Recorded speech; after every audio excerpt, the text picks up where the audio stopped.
ಕೀರ್ತನೆ ಗ್ರಂಥ 119 18ನೇ ವಚನದಲ್ಲಿ ಹೇಳುವಂಥ ಮಾತೇನೆಂದರೆ,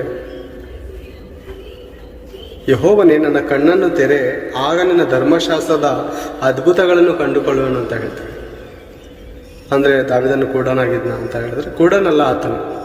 ನನ್ನ ಕಣ್ಣನ್ನು ತೆರೆ ಅಂತ ಹೇಳ್ತಾ ಏನಂದರೆ ಆತ್ಮಿಕ ಕಣ್ಣನ್ನು ತೆರೆ. ಪೌಲನಿಗೆ ಭೌತಿಕವಾದಂಥ ಕಣ್ಣಿನಿಂದ ದೇವರನ್ನು ನೋಡೋಕ್ಕಾಗ್ತಿರೋಂಥ ಕಾರಣಕ್ಕೆ ಆತನ ಕಣ್ಣಿಗೆ ಅಂಟು ಬೆಳೆದಿರ್ತದೆ. ಅಂದರೆ ಒಂದು ಪರೆಯಂತೆ ಇರುತ್ತೆ ಪ್ರೇಮ.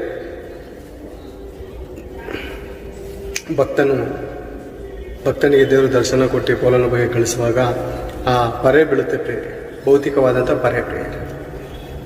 ದಾವೀದನು ಹೇಳುವಂಥ ಮಾತು, ನನ್ನ ಕಣ್ಣನ್ನು ತೆರೆ ಅಂದರೆ ಆತ್ಮಿಕ ಕಣ್ಣನ್ನು ತೆರೆ. ಆತ್ಮಿಕ ಕಣ್ಣನ್ನು ತೆರೆದ್ರೆ ಏನಾಗುತ್ತೆ ಅಂದರೆ ನಮ್ಮ ಮನೋನೇತ್ರಗಳು ಬೆಳಗುತ್ತೆ ಪ್ರೇಮ, ನಮ್ಮ ಮನೋನೇತ್ರಗಳು ಬೆಳಗುತ್ತೆ.